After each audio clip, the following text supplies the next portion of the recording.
देखिए मैं एक सीरीज लाया हूँ, ये स्टोरी की है फॉर बिगिनर्स।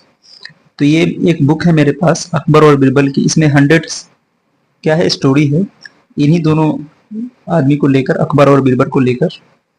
तो इसमें से 100 स्टोरी है इस बुक में। तो मैं एक एक करके पढ़ूंगा और इसको रिकॉर्ड करके मैं यूट्यूब पर डालूंगा, ताकि आप वहाँ से जब इसको देखेंगे तो उसमें क्या होता है, ग्रामर के साथ इस्तेमाल होती है, वर्ड्स वगैरह होते हैं, बहुत सारे एक्सप्रेशन होते हैं इंग्लिश के, तो आपको सीखने को मिलेगा। तो चलिए बगैर किसी डिले के हम स्टार्ट करते हैं। तो पहला स्टोरी जो है कि अकबर मीट्स महेश दास। असल में बीरबल का ही नाम था महेश दास, वो आगे चल के बीरबल उनको कहा जाने लगा। तो चलिए देखते हैं कि इसमें क्या है। यहाँ पर है, स्टोरी स्टार्ट होती है इस तरह से कि king Akbar loved going on expeditions to distant places. यहाँ फुल स्टॉप आ गया। देखिए किंग अकबर के बारे में, loved going on the expedition to distant places. देखिए लव का मतलब होता है पसंद करना, अजीज हो, किसी कोई चीज अजीज होता है, किसी को मतलब पसंद होता है बहुत, उसको बोलते हैं। तो अकबर को पसंद था जाना एक्सपेडिशन पर, बहुत बहुत दूर दूर मतलब डिस्टेंस पर जाते थे वो, मतलब अपने सैनिक के साथ। एक्सपेडिशन के लिए होता है कि मतलब प्लेजर के लिए जाते हैं, रिफ्रेशमेंट के लिए, या एक समझ लिए कि चीजों को जानने के लिए, विजडम के लिए जो ट्रेवलिंग करते हैं, वो चीजें इसमें आते हैं एक्सपेडिशन पर। Once Akbar and his guards were travelling to Agra when they lost their way. करे कि एक मतलब की बात है कि अकबर और उनके गार्ड जो थे, मतलब उनके सिक्योरिटी गार्ड, किंग थे तो उनके सिक्योरिटी गार्ड भी होंगे। तो उनके गार्ड कहाँ जा रहे थे? आगरा जा रहे थे। Travelling to Agra when they lost their way, तो जाते वक्त क्या हो गया कि रास्ता खो गई वो लोग। अब आज तक की तरह सोफिस्टिकेटेड ये मैप्स या क्या बोलते हैं कि गूगल मैप्स वगैरह थे नहीं, तो लोग जाते थे उसी तरह से। तो क्या हुआ कि रास्ता खो गए वो लोग। Hungry and thirsty they finally reached a junction of three routes. अब रास्ता खो गए तो कभी इधर जा रहे होंगे, कभी उधर जा रहे होंगे, तो वो हंग्री और थर्स्टी थे उस मौके पर। They finally reached a junction of three routes. अब वो ऐसे जगह पर पहुंचे जहां से 3 रास्ते निकल रहे हैं। जैसे समझने के लिए इसको जंक्शन उसी को बोलते हैं जहां से बहुत सारी जगहों पर जाया जाता है। जैसे ये है आपका, ऐसे हो, ऐसे हो, ऐसे हो। तो यहाँ जैसे मान लीजिए पहुंच गए होंगे किसी तरफ से, इधर से आते हुए, तो यहाँ पहुंचने के बाद अब उनको आइडिया नहीं होगा कि इधर जाने पर आगरा जाएंगे या इधर जाने पर आगरा जाएंगे। तो इस पॉइंट को बोलते हैं जंक्शन। जंक्शन जैसे रेलवे जंक्शन बोलते हैं, ठीक है। मतलब वहां से बहुत सारी जगहों के लिए ट्रेन जाती है। Three roads. Akbar asked his guards to figure out the correct path, but none of them were able to give him the answer. अब अकबर ने अपने गार्ड से पूछा कि भाई फिगर आउट करो। फिगर आउट का मतलब होता है पता लगाना, ठीक है। फिगर आउट का मतलब होता है, जैसे कोई बोलेगा कि किसी के पास कोई प्रॉब्लम है, तो फिगर आउट है, ये बहुत अच्छा, ठीक है, फ्रेज है, आप इस्तेमाल कर सकते हैं इसको। जैसे कि कोई प्रॉब्लम फंसा हुआ तो हम बोलते हैं I am figuring out the tentative solution, ठीक है, मैं पता लगा रहा हूँ, ठीक है, कोशिश कर रहा हूँ पता लगाने की, ढूंढने की, ठीक है, कि मतलब क्या मतलब बेस्ट टेंटेटिव सॉल्यूशन होगा उसका मतलब। तो इस तरह का अकबर ने कहा कि गार्ड्स को कि फिगर आउट करो करेक्ट पाथ, कौन सा पाथ मतलब कौन सा रास्ता जाएगा आगरा के लिए। But none of them were able to give him the answer. मगर उनमें से किसी को मतलब कोई अंदाजा नहीं था और नहीं पता कर पाए कि हाँ कौन सा रास्ता आगरे के लिए जाएगा। Suddenly they so young man coming towards them. अचानक से उन लोगों ने देखा कि एक यंग आदमी, नौजवान आदमी, ठीक है, यंग आदमी उन्हीं की तरफ आ रहा था, ठीक है। कमिंग टुवर्ड्स देम, किसी चीज किसी जानिब जाते हैं, किसी डायरेक्शन में, तो टुवर्ड्स इस्तेमाल करते हैं। जैसे जैसे I am going towards market, तो ऐसे भी बोलते हैं I am going to market, ये भी है, ठीक है। तो Akbar called out him. Call out का मतलब होता है चिल्लाकर पुकारना, ठीक है। कॉल आउट बुलाना भी होता है, ठीक है, कॉल आउट, ठीक है। तो ये अकबर ने उनको बुलाया।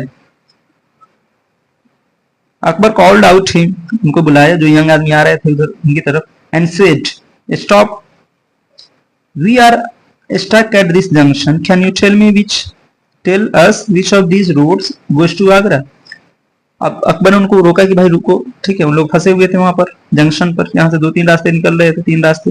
देखो हम लोग स्टक, ये है ना, स्टक का मतलब फंस जाना होता है। जैसे we are stuck in jam, traffic jam, हम लोग रास्ते जाम में फंसे हुए। तो इस तरह we are stuck at this junction, कहते हैं हम यहाँ पर हम लोग क्या है फंस चुके हैं। फंसने से मुराद क्या है कि हमको पता नहीं चल रहा है कि यहाँ से कहाँ जाना है। कैन यू टेल अस, क्या तुम बता सकते हो, which of these roads goes to Agra.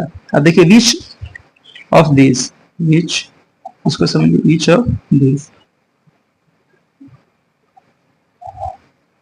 देखिए एक से ज्यादा ऑप्शन होता है तो वहां पर विच इस्तेमाल करते हैं, जैसे which of this shirt is good for you, तो वहां वो मतलब इन जो बहुत सारे शर्ट हैं उसमें से कौन सा शर्ट आपको पसंद है। तो उसी तरह की वो दीज रोड्स है या पाथ, उसमें से कौन सा जाएगा, मतलब पूरे में से एक, तो ये उसका एक्सप्रेशन होता है पूछने का, कहने का।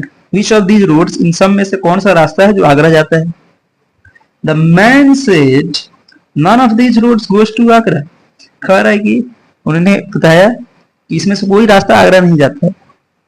Akbar got angry and said, got angry मतलब अकबर क्या हो गया, गुस्सा हो गया। देखिए गेट का बहुत बढ़िया इस्तेमाल होता है, आप लोग चाहे तो बहुत अच्छे लेवल पे इसको कर सकते हैं, ठीक है। जैसे गेट अपसेट, गेट एंग्री, मतलब किसी चीज का बदल जाना, सिचुएशन का चेंज हो जाना, मूड का बदल जाना, ऐसे भी होता है। तो ये यहाँ पर हो गया कि अकबर गॉट एंग्री, अकबर गुस्सा हो गया। बिकेम भी इस्तेमाल कर सकते हैं कि अकबर बिकेम एंग्री, वो भी ठीक है, गेट भी है, तो ये दोनों एक्सप्रेशन इस्तेमाल होते हैं। Akbar got angry and said, Akbar गुस्सा हो गया इस तरह से जवाब सुनकर कि कोई रास्ता नहीं जाता है। उन्होंने पूछा कि भाई हमको रास्ता बताओ, ठीक है। व्हाट डू यू मीन, क्या मतलब है तुम्हारा, ठीक है। Do you realise that you are talking to the emperor, the man smiled and replied, people go to Agra sir, not roads, don't you agree. अब वो भी बहुत तेज आदमी था अब एक तरह से जोक्स ही है, तो उन्होंने कहा कि व्हाट डू यू मीन, तुम्हारा क्या मतलब है, तुमको डू यू रियलाइज, तुमको पता भी है, ठीक है, इसका एहसास भी है, that you are talking to the emperor, तुम किससे बात कर रहे हो, किंग से बात कर रहे हो, तुम एम्परर से, सम्राट से बात कर रहे हो, ठीक है। The man smiled and replied, तो उस आदमी ने वो मुस्कुराया और जवाब दिया, people go to Agra sir, not roads, don't you agree. कहते कि लोग ना जाते हैं आगरा, ये हाँ लोग जाते हैं आगरा, रोड थोड़ी जाएगा, रोड के जरिए जाएंगे ना। तो वीटी आंसर इसको बोलते हैं, मतलब बहुत चालाकी भरा आंसर जो होता है। अब यहाँ पर देखिए उसके बाद Akbar was impressed with man's intelligent answer, Akbar को बहुत, अब इस तरह का जवाब देगा तो जाहिर सी बात है कि कोई इंप्रेस हो जाए। तो Akbar was impressed with the man's intelligent answer, उस आदमी ने जो चतुराई भरा जवाब दिया था, तो उससे क्या हो गया, अकबर बहुत इंप्रेस्ड हो गया। ही स्माइल्ड एंड सेड, अकबर मुस्कुराया, मतलब ही स्माइल किसके लिए इस्तेमाल हुआ, अकबर के लिए। And said I agree, you are witty and brave, what is your name, कहा है कि तुम बहुत ही मतलब चालाक हो और ब्रेव भी हो, मतलब किंग के सामने भाई इस तरह का जवाब दे रहे हैं बगैर सोचे, मतलब फियर के, तो जाहिर से ब्रेव होगा। अब बहुत ही क्या है, क्लीवर आंसर है ये, मतलब जवाब देने का तरीका, तो उसको विटी बोलते हैं। The young man replied Mahesh Das, तो वो आदमी ने अपना नाम बताया Mahesh Das. Akbar rewarded Mahesh with a bag full of gold coins and said now tell me how can I reach Agra. देखिए अब अकबर उनको बहुत सारा इनाम दिया एज ए गोल्ड के फॉर्म में, ठीक है, एक बैग फुल ऑफ गोल्ड, ठीक है, एक थैला रहा होगा उसमें कॉइन्स वगैरह गोल्ड के थे, उनको दिया और कहा कि चलो अब बताओ कि मैं कैसे पहुंचूंगा आगरा। अब यहाँ इन्होंने अपना क्वेश्चन बदल दिया कि which of these roads goes to Agra, उसके जगह कहा बताओगी how can I reach Agra, मैं कैसे जाऊंगा Agra. Mahesh Das pointed to the road that would lead to Agra, तो महेश दास ने वो बताया रोड की तरफ इशारा किया, ठीक है, उंगली से किया, जिस तरह से ये रास्ता आपको ले जाएगा, ठीक है, कहाँ की तरफ, ये Agra. Before leaving Akbar gave his ring to Mahesh Das and said, वहां से जाने से पहले अकबर ने उनको क्या कर दिया, गेव हिज रिंग, अपना एक जो रिंग था अंगूठी, ठीक है, महेश दास को दिया और कहा कि if you ever come to Agra come and meet me, show me the ring and I will recognise you. उनको मतलब पहचान के तौर पर कहा कि इतने लोग आते मिलते जुलते हैं, तो तुम क्या करो, ये रख लो, रिंग रख लो, अगर तुम if you ever come, ever पूरी चीज को इंक्लूड करता है, वहां से लेकर आगे तक की जो भी जर्नी है उसको, कि तुम कभी आगरा आओ तो कम एंड मीट मी, आना और मुझसे मिलना, शो मी द रिंग, मुझको दिखाना अपना ये जो मैं दे रहा हूँ रिंग वो, एंड आई विल रिकॉग्नाइज, इसके जरिए मैं तुमको पहचान लूंगा, ये स्टोरी मुझको दिमाग में आ जाएगी जो हम दोनों के साथ हुई। Mahesh Das thanked Akbar for his generosity and Akbar his guards left for Agra. Mahesh Das ने थैंक मतलब शुक्रिया अदा किया अकबर का, जेनरोसिटी का मतलब होता है दयालुता, किसी के साथ हम भलाई वगैरह करते हैं उसको बोलते हैं। जैसे किसी को बोलते हैं he is very generous, that means that person may be helping others, not may be must be. तो ऐसे लोगों के लिए जेनरोसिटी मतलब उस क्वालिटी को जेनरोसिटी बोलेंगे और उसको जेनरस बोलेंगे। और अकबर उस घाट कहाँ के लिए, आगरा के लिए चल दिए। तीसरे स्टोरी में यही था कि कैसे अकबर महेश दास से मिलता है, ठीक है। और अगले स्टोरी में इसका दूसरा पार्ट लेंगे तो उसमें आगे क्या होता है वो देखेंगे। तब तक के लिए आप लोग पढ़ते रहिए, इंग्लिश पे मेहनत करते रहिए, ठीक है। सीखिए और बोलिए। You have to learn every day and try to use those all things you have learn in speaking. Try to find friends, those who are also interested in learning English, and try to push each other towards your goal. Meet you in the next video. This is Ismail Abar signing out until we meet again.